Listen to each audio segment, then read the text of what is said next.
नमस्कार मित्रांनो, संजय गांधी निराधार योजना या योजनेअंतर्गत लाभार्थ्यांना 1,500 रुपये महिना पेन्शन दिली जात आहे। 2019 ते 2020च्या आधी ही योजना 600 रुपये पेन्शन देत होती। त्यानंतर 2023 पर्यंत 1,000 रुपये पेन्शन मिळत होतं आणि 2023च्या नंतर नवीन JR द्वारे ही रक्कम जी आहे ही वाढवण्यात आलेली आहे। आता 1,500 रुपये लाभार्थ्यांच्या खात्यामध्ये जमा होत आहेत। आता या योजनेअंतर्गत तुम्हाला पात्रता काय लागणार आहे, कागदपत्र काय लागणार आहेत, योजनेचा लाभ कसा मिळणार आहे याबद्दलची सविस्तर माहिती आपण या व्हिडिओमध्ये पाहणार आहोत। तसेच तुम्हाला अर्ज कशा पद्धतीने करता येणार आहे, ऑनलाईन अर्जाची पद्धत आणि ऑफलाईन अर्जाची पद्धत दोन्ही पद्धत आपण या व्हिडिओमध्ये सांगितलेल्या आहेत। त्यामुळे मित्रांनो, व्हिडिओ शेवटपर्यंत बघा आणि चॅनलला सबस्क्राईब केलं नसेल तर सबस्क्राईब करून घ्या, कारण अशाच प्रकारचे नवनवीन योजनांचे व्हिडिओ तुम्हाला भेटत राहतील। चला तर व्हिडिओला सुरुवात करूया।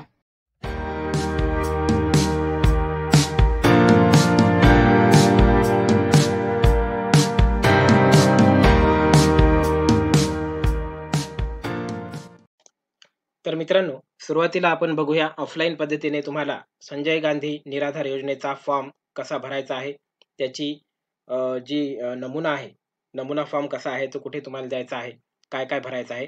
तर बघा, असा हा फॉर्म असणार आहे। परिशिष्ट क्रमांक 5 नमुना 1 संजय गांधी निराधार अनुदान योजनेखाली अर्थसहाय्यासाठी करावयाच्या अर्जाचा अर्ज तपासणीच्या व मंजुरीचा नमुना, असा नमुना तुम्हाला ही PDF फाईल आहे। या PDF फाईलची लिंक मी डिस्क्रिप्शन बॉक्समध्ये देऊन टाकेन। तुम्ही डाउनलोड करून हा फॉर्म प्रिंट करून घ्या आणि तुम्हाला यामध्ये सविस्तर माहिती अशी लिहायची आहे। बघा, तहसीलदार, तालुका लिहायचा आहे, जिल्हा लिहायचा आहे तुमचा, अर्जदाराचं संपूर्ण नाव, पत्ता, जन्मतारीख व वय, महाराष्ट्रातील अधिवास तुमचा कुठला आहे, कुटुंबातील व्यक्तीची संख्या, कुटुंबाचे सर्व मार्गांनी मिळणारे एकूण वार्षिक उत्पन्न किती आहे। आता यासाठी तुम्हाला जास्तीत जास्त 21,000 उत्पन्न वर्षाकाठी असणं गरजेचं आहे। त्यापेक्षा जास्त जर उत्पन्न असेल तुमचं तर तुम्ही या योजनेसाठी अपात्र असणार आहात। 21,000 पेक्षा कमी उत्पन्न तुमचं यासाठी लागणार आहे।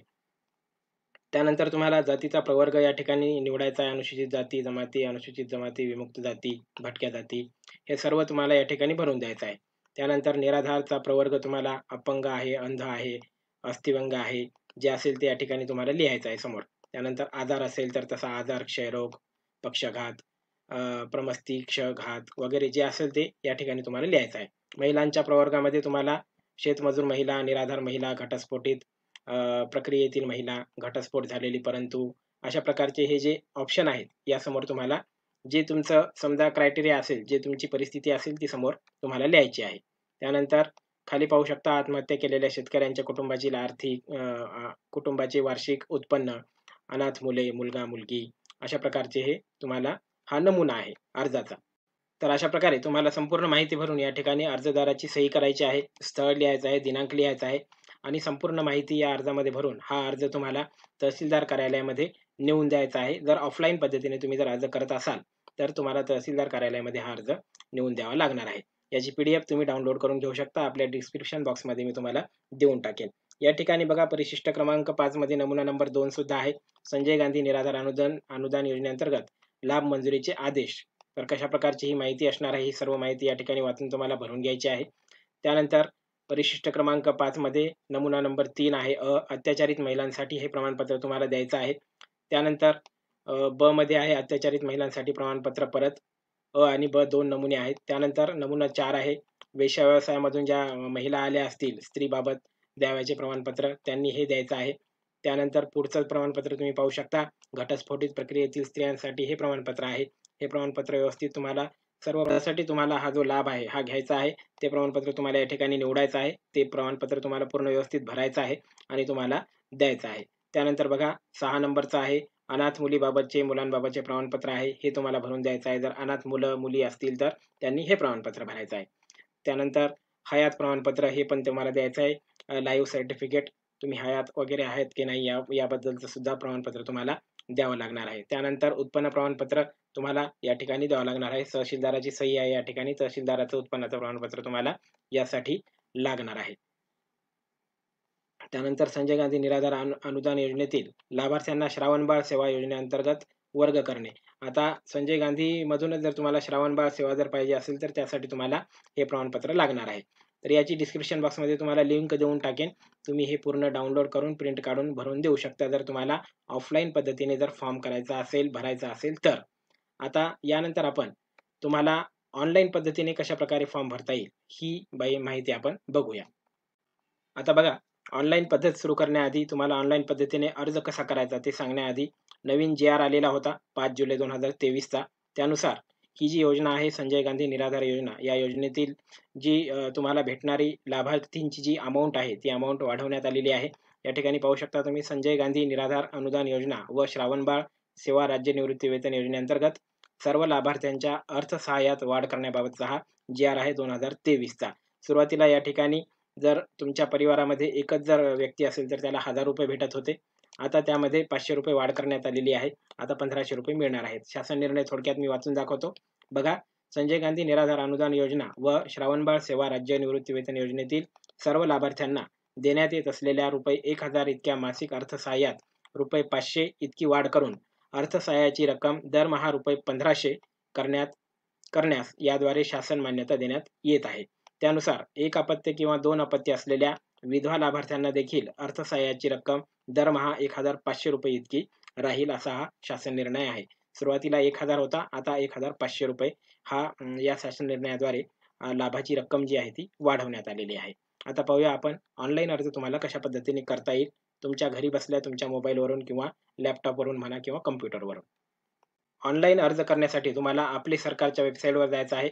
ही वेबसाईट तुम्ही पाहू शकता, आपले सरकार .mahaonline.gov.in अशी ही वेबसाईट आहे. ही वेबसाईट तुम्हाला ओपन करायची आहे. इकडे उजव्या साईडला तुम्ही पाहू शकता नवीन युजर, येथे नोंदणी करा. या निळ्या बटनवरती तुम्हाला क्लिक करायचं आहे.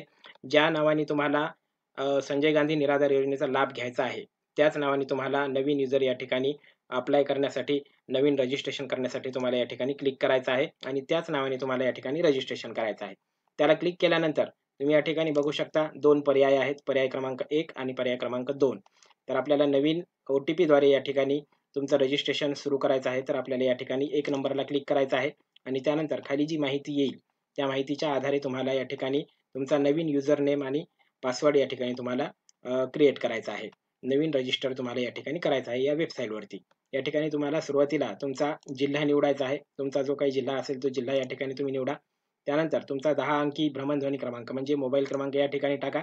त्यानंतर ओ-टी-पी पाठवला जाईल. तो ओ-टी-पी तुम्हाला या ठिकाणी प्रविष्ट करायचा आहे. या ठिकाणी ओ-टी-पी टाका. त्यानंतर तुम्हाला जे युजरनेम या ठिकाणी तयार करायचं आहे ते तुम्ही तुमच्या नावानुसार या ठिकाणी युजरनेम तयार करू शकता.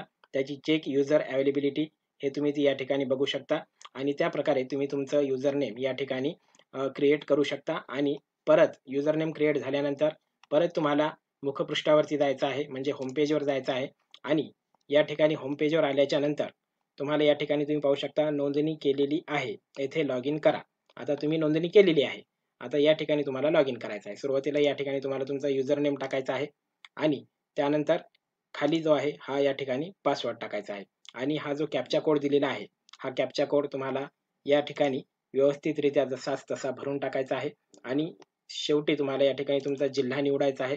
नंतर आणि जिल्हा निवडल्याच्या नंतर लॉग इन या बटनवर क्लिक करायचं आहे, म्हणजे तुम्ही नंतर ही वेबसाईट या ठिकाणी ओपन होणार आहे. तर आपण माझा या ठिकाणी ऑलरेडी युजरनेम आहे, युजरनेम पासवर्ड केलेला आहे, त्यामुळे मी या ठिकाणी आता लॉग इन करून घेतो. लॉग इन केल्यानंतर या ठिकाणी अशा प्रकारचा इंटरफेस ओपन होणार आहे. या ठिकाणी तुम्ही पाहू शकता हे होम पेज आहे. होम पेजवरती तुम्ही सुरुवातीला काही याच्यावरती काम केलेलं असेल तर तुम्हाला या ठिकाणी तुमच्या सुरुवातीच्या अर्जांची परिस्थिती या ठिकाणी दिसणार आहे आणि तुम्ही नवीनच युजर आहात, त्यामुळे तुम्हाला या ठिकाणी काहीच दिसणार नाही. तर डाव्या साईडला या ठिकाणी तुम्ही ही निळे ऑप्शन्स पाहू शकता. यामध्ये तुम्हाला खाली जायचं आहे आणि यामध्ये तुम्हाला एक विभाग निवडायचा आहे. जो विभाग असणार आहे या ठिकाणी तुम्ही बघू शकता सामाजिक न्याय व विशेष सहाय्य विभाग. हा विभाग तुम्हाला या ठिकाणी निवडायचा आहे, कारण संजय गांधी निराधार योजना जी आहे ती या विभागाच्या अंतर्गत येणारी योजना आहे. तर अशा प्रकारे इंटरफेस ओपन होईल. त्यानंतर इथे बरेचसे ऑप्शन येतील तुम्हाला. या ठिकाणी सुरुवातीचा ऑप्शन आहे विशेष सहाय्य योजना, यावरती टिक करायचं आहे. दुसरीकडे कोणतंही तुम्हाला टिक करायचं नाही. या ठिकाणी बरेच ऑप्शन आहेत, पण विशेष सहाय्य योजना या ठिकाणी टिक केल्यानंतर पुढे जा या बटनवरती तुम्हाला क्लिक करायचं आहे. पुढे जा या बटनवर क्लिक केल्यानंतर तुम्ही समोर नवीन तुम्हाला पेज ओपन होणार आहे. या ठिकाणी तुम्ही पाहू शकता अशा प्रकारचे अजून खूप सारे ऑप्शन या ठिकाणी ओपन होतील. या ठिकाणी देखील तुम्हाला विशेष सहाय्य योजना यावरती टिक करायचं आहे. त्यानंतर आपण समोर एंटर होणार आहोत. या ठिकाणी आता तुम्हाला प्रमाणपत्राचे नाव आणि विशेष सहाय्य योजना या ठिकाणी तुम्हाला तुमची संपूर्ण जी प्रमाणपत्र वगैरे लागणार आहेत, कागदपत्रे कोणती लागणार आहेत, ही तुम्हाला या ठिकाणी दिलेली असणार आहेत. तुम्ही या ठिकाणाहून ती कागदपत्रे तुम्हाला द्यायची आहेत आणि तुमचं रजिस्ट्रेशन तुमचं अप्लाय या ठिकाणी करायचं आहे. सुरुवातीला बघा आवश्यक कागदपत्रे, ओळखीचा पुरावा. तुम्हाला ओळखीच्या पुराव्यासाठी काय-काय लागणार आहे बघा. अर्जदाराचा फोटो लागणार आहे. त्यानंतर ओळखीचा पुरावा म्हणजे पारपत्र लागेल, पॅन कार्ड लागेल, आधार कार्ड लागेल. हे जे 9 ऑप्शन दिलेले आहेत, या सर्व 9 ऑप्शनपैकी तुम्हाला एक या ठिकाणी लागणार आहे. कोणतंही एक तुम्ही या ठिकाणी अर्जदाराचा फोटो आणि हे जे पॅन कार्ड आहे, आधार कार्ड आहे, ही संपूर्ण डॉक्युमेंट तुम्ही या ठिकाणी देऊ शकता. त्यानंतर पत्त्याचा पुरावा तुम्हाला या ठिकाणी लागणार आहे. काय बघा, रहिवासी दाखला लागणार आहे. ग्रामसेवक किंवा तलाठी किंवा मंडळ निरीक्षक यांनी दिलेला रहिवासी असल्याबाबतचा दाखला किंवा कोणत्याही न्यायालयाने दिलेला रहिवासी दाखला ग्राह्य धरण्यात येईल. अशा प्रकारचे तुम्हाला रहिवासी दाखल्यासाठी हे 2-4 ऑप्शन दिलेले आहेत. यापैकी एक तुम्हाला रहिवासी दाखला या ठिकाणी लागणार आहे. त्यानंतर इतर दस्तावेजमध्ये आता तुम्हाला जो लाभ घ्यायचा आहे, संजय गांधी निराधार योजनेसाठी तुम्हाला जो लाभ घ्यायचा आहे, तर कोणत्या अटीखाली तुम्हाला लाभ घ्यायचा आहे. तर या ठिकाणी ती अट तुम्हाला या ठिकाणी निवडायचं आहे. ते प्रमाणपत्र तुमच्याकडे असणं गरजेचं आहे. या ठिकाणी बघा 1 नंबर प्रवर्गाचा दाखला, शिक्षा झाल्याबद्दल मान्य न्यायालयाचा आदेशाची प्रत. आता शिक्षा झालेली असेल तर हे द्यायचं आहे तुम्हाला. त्यानंतर विधवा असल्यास नंबर 2चं तुम्हाला द्यायचं आहे. मोठ्या मुलाचे जन्म प्रमाणपत्र असल्यास असं द्यायचं आहे. त्यानंतर घटस्फोटित असाल तर 3 नंबरचं. त्यानंतर जिल्हा शल्य चिकित्सक किंवा शासकीय रुग्णालयाचे वैद्यकीय अधीक्षक यांनी दिलेलं प्रमाणपत्र. अशा प्रकारचा तुम्हाला जो लाभ घ्यायचा आहे, त्या लाभासाठी जो प्रमाणपत्र तुम्हाला लागणार आहे, ते तुम्हाला या या सर्व प्रमाणपत्रांमधून एक प्रमाणपत्र तुम्हाला निवडायचं आहे. बघा, अनाथ असल्याचा दाखला तुम्हाला लागणार आहे. पतीचे निधन झालेले असल्यास त्याचा दाखला. त्यानंतर तलाठी व ग्रामसेवक संयुक्त दाखला. त्यानंतर या योजनेची विहित केलेले उत्पन्न मर्यादेची कमी पोटगी. अशा प्रकारचं अस्थिव्यंग असाल तर, अंध असाल तर मूकबधीर वगैरे हे प्रमाणपत्र तुम्हाला लागणार आहे. त्यानंतर बघा हे जे 13 ऑप्शन आहेत, या 13 ऑप्शनपैकी तुम्हाला लाभ कोणत्या विषयातून किंवा कोणत्या प्रमाणपत्राखाली घ्यायचा आहे, ते तुम्हाला या ठिकाणी तुमच्याकडे प्रमाणपत्र असणं गरजेचं आहे. त्यानंतर समोरचं बघा वयाचा पुरावा. वयाच्या पुराव्यासाठी तुम्हाला इथं शाळा सोडल्याचा दाखला लागेल. त्यानंतर शिधापत्रिकेमध्ये अथवा निवडणूक मतदार यादीत नमूद केलेल्या वयाचा उतारा लागेल किंवा मग ग्रामपंचायतीच्या, नगरपालिकेच्या किंवा महानगरपालिकेच्या जन्मनोंद किंवा विहित उतार्याची साक्षांकित प्रत. म्हणजे या 4ही ऑप्शनपैकी तुम्हाला एक या ठिकाणी लागणार आहे. या ठिकाणी तुम्ही ऑप्शन बघून घेऊ शकता. तुम्हाला जे या ठिकाणी सोपं जाईल किंवा जे प्रमाणपत्र मिळालेलं असेल, तुमच्याकडे असेल, ते या ठिकाणी तुम्ही देऊ शकणार आहात. त्यानंतर उत्पन्नाचा पुरावा लागणार आहे तुम्हाला. उत्पन्नाचा पुरावा बघा, तहसीलदार किंवा उपविभागीय अधिकारी यांचा दिलेला दाखला किंवा अर्जदाराकडून ₹5च्या कोर्ट फी स्टॅम्पवर प्राप्त केलेल्या अर्जानुसार हे असं उत्पन्नाचं तुम्हाला या ठिकाणी दाखला लागणार आहे. तहसीलदाराचा दाखला तुम्हाला लागणार आहे. त्यानंतर जातीचा दाखला. जर तुम्ही कास्ट प्रवर्गामधून जर येत असाल, तर तुम्ही कास्टमधून येत असाल, तर तुम्हाला या ठिकाणी अशा प्रकारचं कास्ट सर्टिफिकेट या ठिकाणी लावायचं आहे. त्यानंतर बघा कायदेशीर दस्तऐवज. कायदेशीर दस्तऐवजामध्ये तुम्हाला पालकांचा रहिवासी दाखला या ठिकाणी तुम्हाला द्यावा लागणार आहे. त्यानंतर अर्जाची प्रतमध्ये बघा दारिद्र्य रेषेखालील कुटुंबाच्या यादीमध्ये त्या व्यक्ती कुटुंबाचा समावेश असल्याबाबत साक्षांकित उतारा या ठिकाणी अर्जदाराची प्रतमध्ये लागणार आहे. आणि या ठिकाणी तुम्ही खाली बघू शकता संजय गांधी निराधार किंवा श्रावण बाळ योजना जी आहे, यासाठी तुम्हाला टाइम लिमिट दिलेला आहे. 30 दिवसाचा टाइम लिमिट असणार आहे. त्यानंतर डिजिग्नेशन ऑफिसर म्हणजे तहसीलदार तुम्हाला हे करून देणार आहेत. तर अशा प्रकारे ही स्टेप बाय स्टेप 30 दिवसाची या ठिकाणी तुम्हाला मुदत दिलेली असणार आहे. आता पुढे सुरू करा यावर केल्याच्या नंतर तुम्हाला पूर्ण या ठिकाणी डॉक्युमेंट वगैरे द्यायचे आहेत तुमचे आणि त्यानंतर 30 दिवसाच्या मुदतीमध्ये तुम्हाला तुमचं प्रमाणपत्र हे ऑनलाईनच भेटून. तर या ठिकाणी आपण पुढे सुरू करा या बटनवर जर क्लिक केलं तर तुम्हाला समोरची या ठिकाणी स्टेप ओपन होणार आहेत. आता या ठिकाणी पाहू शकता तुम्ही जन्मतारीख तुमची आधार कार्ड प्रमाणे घेईल, त्यानंतर वय घेईल आणि दारिद्र्य रेषेखालील तपशील जो आहे तो होय आणि नाही या ठिकाणी तुम्हाला टिक करायचा आहे. या ठिकाणी तुम्हाला होयच करावं लागणार आहे, कारण तुमचं उत्पन्न 21,000च्या आतमध्ये असेल तरच तुम्ही या योजनेसाठी पात्र असणार आहात, डिझर्व्ह असणार आहात. त्यानंतर होय केल्याच्या नंतर पुढे जा या बटनवर क्लिक करायचं आहे. त्यानंतर पुढे गेल्यानंतर तुम्ही पाहू शकता अर्जदाराचे वैयक्तिक तपशील. आता या ठिकाणी अर्जदाराचा आधार क्रमांक टाकायचा आहे तुम्हाला. आता आधार क्रमांक आपण टाकलेला आहे, तर अर्जदाराचा आधार क्रमांक टाकल्यानुसार तुम्हाला या ठिकाणी बघू शकता तुम्ही संबोधन निवडायचं आहे. मिस्टर, मिसेस, वकील जे काय असेल ते. आणि त्यानंतर आधार कार्ड प्रमाणे तुमचं नाव या ठिकाणी येऊन जाणार आहे. त्यानंतर मराठीमध्ये आणि इंग्लिशमध्ये पूर्ण नाव आधार कार्डवरून फेच करून घेणार आहे. त्यानंतर खाली वडिलांचं संबोधन या ठिकाणी निवडायचं आहे. वडिलांचं संपूर्ण इंग्रजीमध्ये नाव तुम्हाला या ठिकाणी टाकायचं आहे. इंग्रजीमध्ये टाकल्यानंतर या ठिकाणी ऑलरेडी मराठीमध्ये येऊन जाईल. त्यानंतर तुमची जन्मतारीख आधारनुसार आलेली आहे, वय आलेलं आहे. तुम्हाला मोबाईल क्रमांक तुमचा या ठिकाणी टाकायचा आहे. व्यवस्थित तुमचा जो मोबाईल क्रमांक आहे तोच टाकायचा आहे. त्यानंतर लिंग तुम्हाला या ठिकाणी निवडायचं आहे, पुरुष, स्त्री, इतर. लिंग निवडल्याच्या नंतर तुमचा ईमेल आयडी या ठिकाणी तुम्हाला प्रविष्ट करायचा आहे.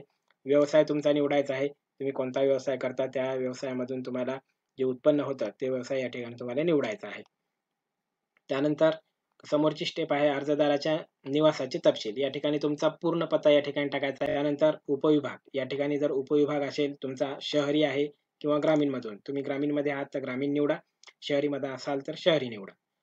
त्यानंतर समोर योजनेशी संबंधित तपशील.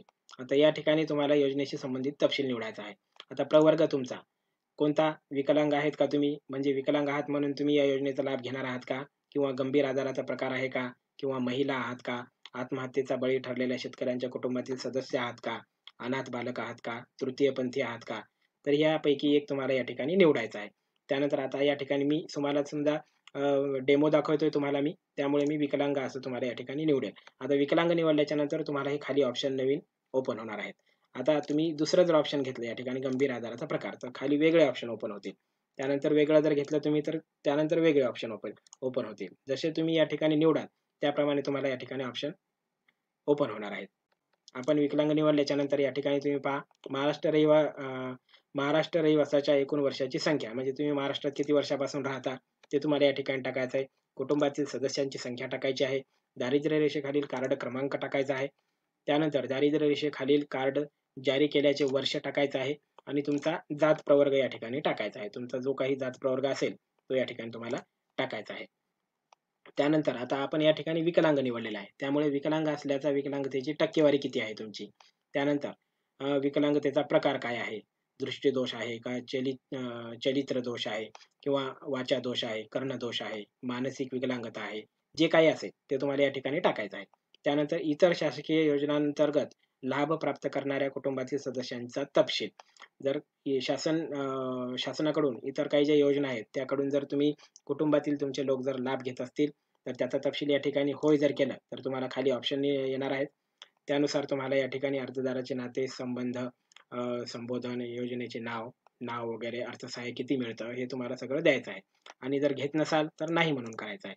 त्यानंतर तुम्हाला या ठिकाणी बँक खाते, तुमचं बँक खाते आहे का, पोस्ट ऑफिसचा तपशील आहे ते या ठिकाणी तुम्हाला द्यायचं आहे. बँक खाते जर तुम्ही निवडलं तर तुम्हाला बँकेचे तपशील या ठिकाणी द्यायचे आहेत पूर्ण. बँक खाते क्रमांक, खाते क्रमांकाची खातरजमा म्हणजे डबल तुम्हाला बँक खातं या ठिकाणी पुष्टी करून घ्यायची आहे. त्यानंतर बँकेचं नाव टाकायचं आहे, शाखेचं नाव टाकायचं आहे, बँकेचा IFSC कोड, बँकेचा पत्ता आणि खातेदाराचं नाव, तुमचं ऑलरेडी नाव या ठिकाणी आधार कार्ड प्रमाणे येऊन जाईल. आणि जर पोस्ट ऑफिसचं जर असेल तर तसं टाकायचं आहे. पोस्ट ऑफिसची सर्व माहिती तुमची, गाव, तालुका, पिनकोड, जिल्हा कोणता आहे तो या ठिकाणी, पोस्ट ऑफिसचं नाव, ऑफिसचे स्टेटस, खाते क्रमांक वगैरे सर्व या ठिकाणी टाकायचं आहे. बँक असेल तर बँक टाका, पोस्ट असेल तर पोस्ट टाका. त्यानंतर कराराचा तपशील. थेट लाभ हस्तांतरण उद्देशासाठी मी माझी आधार माहिती बँक, PFMS, NPCI किंवा इतर सरकारी कार्यालयात शेअर करण्याबाबत माझा काहीही आक्षेप नाही. या ठिकाणी तुम्हाला मंजुरी द्यायची आहे तुमच्या आधार कार्डची सरकारला उपयोग करण्यासाठी, या योजनेसाठी तुमचं आधार कार्ड त्यांना वापरण्यासाठी मंजुरी द्यायची आहे. तर या ठिकाणी मला मंजूर आहे यावरती टिक करायचं आहे आणि समावेश करायचा आहे. तुम्ही जी भरलेली माहिती, टोटल जी माहिती या ठिकाणी भराल ती माहिती तुम्हाला या ठिकाणी समावेश केल्यानंतर ती माहिती या ठिकाणी तुमची फीडअप होऊन जाणार आहे, शासनाकडे जाणार आहे आणि त्यानंतर तुम्हाला 30 दिवसाची मुदत भेटणार आहे. त्या 30 दिवसामध्ये तुमचा लाभ या ठिकाणी तुम्हाला भेटणार आहे की नाही, तुमचा अर्जाची परिस्थिती काय होणार आहे, तुमचा अर्ज मंजूर होणार आहे की नाही, हे तुम्हाला 30 दिवसामध्ये कळून जाईल. जर तुमचा अर्ज 30 दिवसामध्ये मंजूर नाही झाला तर हे सर्व डॉक्युमेंट तुम्हाला मॅन्युअली तुमच्या तहसीलमध्ये घेऊन जायचे आहेत. तहसील कार्यालयामध्ये तुम्हाला दाखल करायचे आहेत आणि त्यानंतर मग तुम्ही समोरची कार्यवाही या ठिकाणी करू शकता. परंतु होईपर्यंत तुमचे हे जे डॉक्युमेंट आहेत, तुमचा हे जो अर्ज आहे हा ऑनलाईनच होऊ शकतो. जर तुम्हाला ऑनलाईन अर्ज करताना आता या संपूर्ण माहिती भरण्यामध्ये किंवा ऑनलाईन अर्ज करण्यामध्ये जर तुम्हाला अडचण येत असेल तर तुम्ही तुमच्या सेतू केंद्रावर जा, जवळच्या सेतू केंद्रावर जा किंवा आपले सरकार केंद्रावर जाऊन तुम्ही तुमचा अर्ज भरू शकता. जर तुम्हाला ऑनलाईन तुम्ही स्वतः जर अर्ज भरत असाल आणि त्या ठिकाणी तुम्हाला जर काही अडचण येत असेल तर अशा परिस्थितीमध्ये तुम्ही सेतू केंद्रावर जाऊन किंवा आपले सरकार केंद्रावर जाऊन तुमचा अर्ज भरू शकता. परंतु अशा पद्धतीने जर तुम्ही तुमचा अर्ज ऑनलाईन भरू शकलात तर चांगलीच गोष्ट आहे. तर नाही भरू शकलात तर तुम्ही आपले सेवा केंद्र किंवा सेतूवर जाऊन तुमचा अर्ज या ठिकाणी भरू शकता. तर मित्रांनो, अत्यंत सोप्या पद्धतीने आणि घरबसल्या तुम्ही तुमच्या मोबाईलवरून, तुमच्या कॉम्प्युटरवरून अशा प्रकारे तुमचा संजय गांधी निराधार योजनेसाठी तुम्ही अप्लाय करू शकता. अर्ज तुम्ही भरू शकता. आपण दोन्ही पद्धती पाहिलेल्या आहेत. ऑफलाईन पद्धत पाहिलेली आहे, ऑनलाईन पद्धत पाहिलेली आहे. तुम्हाला जी सोपी जाईल त्या पद्धतीने तुम्ही तुमचा अर्ज या ठिकाणी भरू शकता. अत्यंत महत्त्वाची माहिती होती मित्रांनो. सर्व मित्रांमध्ये शेअर करा. सर्वांना हा व्हिडिओ पोहोचवा. व्हिडिओ आवडला असेल तर व्हिडिओला लाईक करा आणि आपल्या चॅनलला सबस्क्राईब करा. धन्यवाद.